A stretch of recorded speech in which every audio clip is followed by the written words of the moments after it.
Hello aspirants, कैसे हैं आप सब। आज हम करने वाले हैं सेक्शन नंबर 34। सेक्शन 33 तक हम लोग कंप्लीट कर चुके हैं। स्टार्टेड।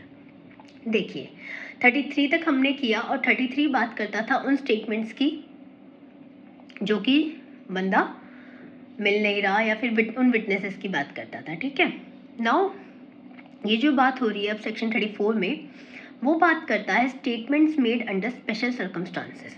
मतलब कुछ स्पेशल सर्कमस्टांसेस में जो आपकी स्टेटमेंट्स कही गई हैं उनके बारे में बात करता है। 34 से लेके 38 तक जो है ये चलेगा। ठीक है, तो 34 क्या कहता है एक बार डायरेक्ट रीड करते हैं। Entries in books of account when relevant.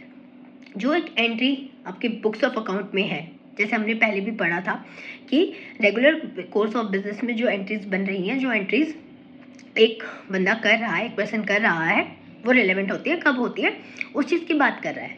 ठीक है, तो entries in books of account. अब बुक्स ऑफ अकाउंट से आप लोग क्या समझते हैं when we are talking about books of account?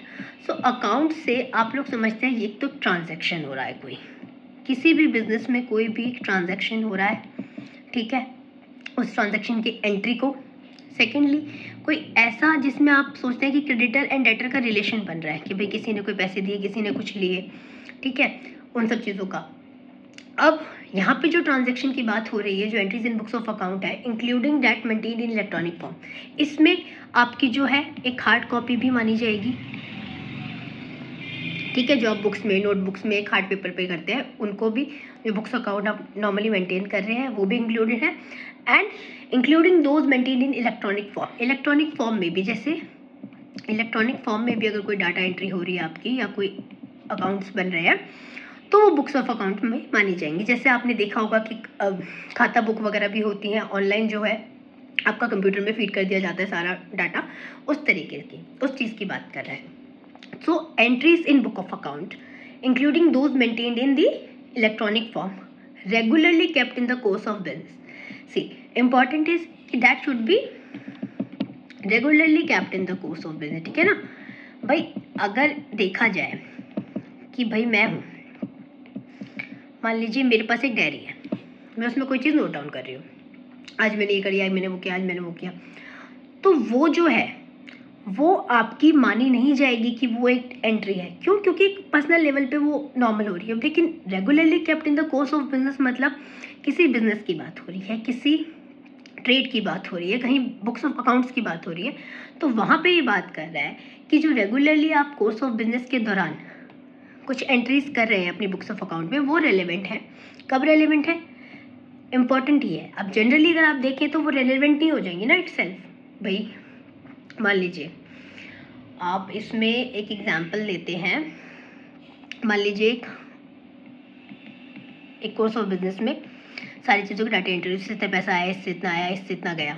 ठीक है, वो अपने आप में रेलेवेंट नहीं हो जाएंगी। कब रेलेवेंट होंगी? Whenever they refer to a matter into which the court has to inquire. First point, जहाँ कोर्ट को इंक्वायर करना है। ठीक है, matter into which the court has to inquire। ठीक है, पहली बात ये, मान लीजिए मेरा कोचिंग इंस्टीट्यूट है। ठीक है जी, जिस समय कोचिंग इंस्टीट्यूट लोग आते हैं, पैसे डिपॉजिट करते हैं और अपनी फ़ीस पे करके जो वो लोग फ़ीस पे करते हैं उसको मैं अपने एक अकाउंट में मेंटेन करती हूँ कि हाँ भाई इस बच्चे की फ़ीस आ गई है, इस बच्चे की नहीं आई है। प्रॉपरली एक डाटा मेंटेन हो रहा है, प्रॉपरली एक रिकॉर्ड हो रहा है, वो मैंने अपने अकाउंट बुक में डाल दिया।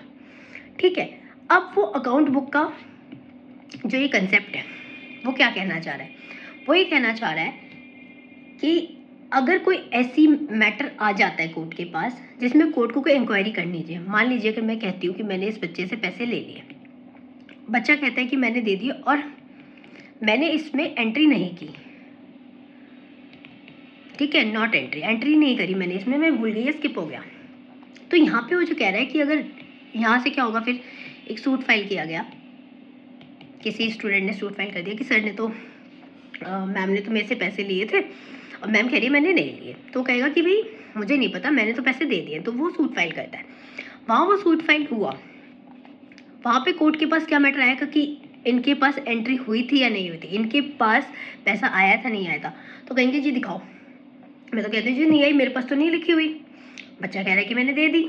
मैं कहा जी सर मैंने तो नहीं लिखी हुई, मेरे पास तो है नहीं, अब देख लीजिए मेरी अकाउंट्स बुक में। अब यहाँ पे वो रेलेवेंट हो जाएंगी ये शो करने के लिए कि हाँ भाई ये मैटर इन क्वेश्चन था, ये मैटर था जो कि इंक्वायर करना था कोर्ट को कि हाँ भाई हुए हैं या नहीं हुई। तो यहाँ जो एंट्रीज मैंने करी हैं रेगुलरली, मैं अपने कोर्स ऑफ बिजनेस में अपने इंस्टीट्यूट में इन चीज़ों की एंट्री करती जा रही हूँ, तो ये यहाँ पे मैटर हो जाएंगी, रेलेवेंट हो जाएंगी टू शो कि हाँ भाई एंट्री हुई है या फिर पेमेंट हुई है नहीं। But very important line here is but such statement shall not alone, see very important line here, but such statements, जो भी स्टेटमेंट मैंने अपनी इस डायरी में लिखी हैं वो शैल नॉट अलोन, मतलब खुद ब खुद वो सफिशिएंट नहीं हो जाएंगी इस चीज़ के लिए कि एविडेंस नहीं है वो sufficient to charge any person with liability. Liability के लिए मैं चार्ज नहीं हो जाऊंगी, या कोई भी पर्टिकुलर बंदा जिसके अगेंस्ट जो है एक सूट इंस्टीट्यूट हुआ है या कोई ऐसा क्वेश्चन आया है इंक्वायरी को लेकर, ऐसा कोई मैटर है जो कि इन डिस्प्यूट है, फैक्ट इन इशू है, उसके अगेंस्ट कोर्ट में सूट फाइल हुआ, कोर्ट ने देखा कि हाँ भाई आप दिखाइए। अब वहाँ पे वो जो मैटर जो इंक्वायरी में है उस चीज़ को तो रेलेवेंट करने के लिए जो आपकी नोटबुक है, जो आपका बुक्स अकाउंट है वो रेलेवेंट है, बट ये खाली बुक्स ऑफ अकाउंट से ही कोई बंदा कन्विक्ट नहीं हो जाएगा, कोई बंदा पनिशमेंट के लिए लायबल नहीं हो जाएगा, कोई बंदा उस चीज़ के लिए लायबल नहीं हो जाएगा जो चार्ज उस पर फ्रेम हुआ है। ठीक है, any person with any liability कि हाँ भाई लिए ही थे, उसके लिए क्या है कि आपको उसके लिए कॉरोबोरेटिव एविडेंस तो है ये, it will only be treated as corroborative evidence, not a substantive piece of evidence. ये सब्सटैंटिव पीस ऑफ एविडेंस नहीं होगा, इस चीज़ को उस बंदे को लायबल करने के लिए कुछ और एविडेंसेस की ज़रूरत पड़ेगी, कुछ और इंडिपेंडेंट एविडेंस चाहिए होंगे केस में, जो ये शो कर सके कि हाँ भाई ऐसा हुआ है। वो बंदा जिसने, जो भी पर्सन है, एनी पर्सन जो मैटर और इंक्वायरी में है उस चीज़ से रिलेटेड, ये चीज़ खाली खुद ब खुद नहीं हो जाएगी हाँ भैया बंदे ने अगर एंट्री कर दी तो हाँ भैया वो लायबल है, उसके लिए और एविडेंस की ज़रूरत पड़ेगी।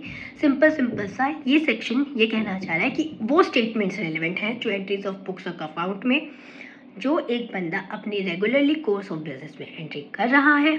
अगर कोई मैटर ऐसा आता है जो इंक्वायरी में होना है तो वो बुक्स ऑफ अकाउंट जो हैं उनमें जो एंट्रीज हैं वो रेलिवेंट है, but they are not sufficient to charge any person with liability. ठीक है, खुद नहीं होंगी, इंडिपेंडेंट एविडेंस नहीं, उसके लिए और आपको एविडेंस चाहिए होंगे। This is only a corroborative purpose कि हाँ भाई आप उससे कॉरोबोरेट कर सकते हैं कि हाँ भाई ये भी है, पर और एविडेंस भी चाहिए होंगे to make a person liable.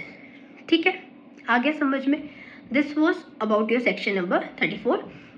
इसको समझने के लिए एक बार इलस्ट्रेशन देखते हैं। सी इलस्ट्रेशन क्या कह रही है, A shows B for 1000 rupees and shows entry in books of account book showing that B is indebted to him in to this amount। अब मान लीजिए मैं हूँ, मैंने किसी से 10,000 रुपये लिए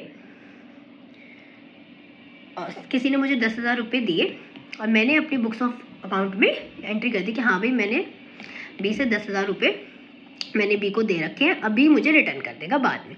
ठीक है, अब ये मैंने मेंशन कर दिया अपनी entries of books in account. The entries are relevant but are not sufficient without other evidence. ये लिखा हुआ है ना, without other evidence to prove the debt, कि हाँ भाई वो पैसे किसी ने लिए हुए हैं, उस चीज़ को प्रूव करने के लिए ये डायरी अलोन सफिशिएंट नहीं हो जाएगी। इसका बेसिक रीज़न क्या है, आप क्यों उन एंट्रीज़ को जो कि रेगुलरली भी हो रही हैं फिर भी हम उनको ट्रीट नहीं कर रहे हैं एज, क्योंकि टेम्परिंग आसानी से हो सकती है, चेंजेस आसानी से किए जा सकते हैं, एडिशन हो सकता है, और कंप्यूटर में इलेक्ट्रॉनिक फॉर्म में तो और भी आसान हो जाता है। इसलिए खाली इस बेसिस पे हम किसी को कन्विक्ट नहीं कर सकते, इसी बेसिस पे हम किसी को लायबल नहीं ठहरा रहे हैं। This is a rule of, एक तरीके से लॉ ही लगा लीजिए कि रूल है कि भाई हम नहीं करेंगे, लॉ ने बताया हुआ है। अब क्यों, मान लीजिए मैंने तो यहाँ पे 10,000 लिखा है, मैं यहाँ पे इसको 1 लाख कर देती हूँ अमाउंट को, तो और जब ये बात कोर्ट में आती है, वो रिकवरी ऑफ मनी का सूट होता है कि हाँ भाई मेरे को पैसे नहीं दे, इसने दो। अब मैं कहती हूँ कि भाई मैंने तो 1 लाख दे रखे थे इसको, इसने मुझसे लिए नहीं, इसने मुझसे ले लिए, उसने मुझे वापस दिए नहीं। अब यहाँ पे टेम्परिंग तो आराम से होगी, वो कहेगा जी 1 लाख कहाँ से, मैंने तो आपको सिर्फ 10,000 की बात हुई थी हमारी। कह रहे जी अकाउंट में तो एंट्री मैंने इतनी की कर रखी है, कैसे बोल रहे हो आप, देखो 1 लाख है। यहाँ ये बंदा डिनाई करता है।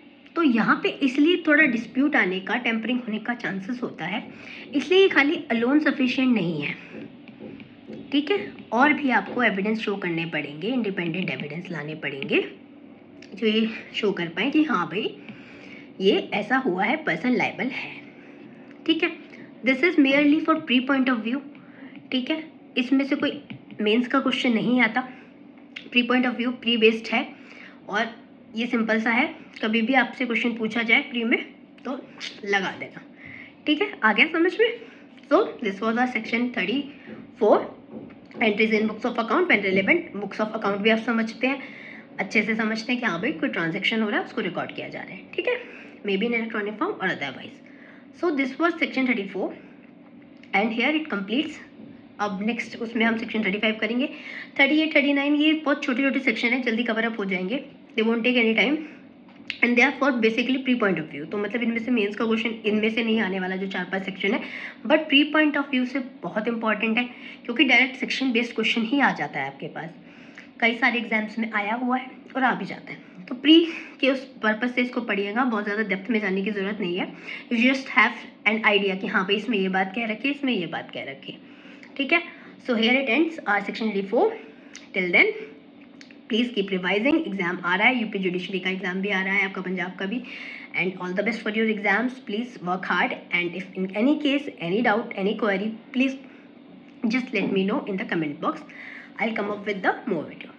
एंड हमारी सीरीज़ ऑलरेडी चल रही है, MCQ सीरीज़, आप प्लीज़ उसमें आइए, अपने आप को देखिए, अपने आप को जज कीजिए कि हाँ भाई आपको कितना आता है कितना नहीं, अटेम्प्ट कीजिए। And till then bye bye.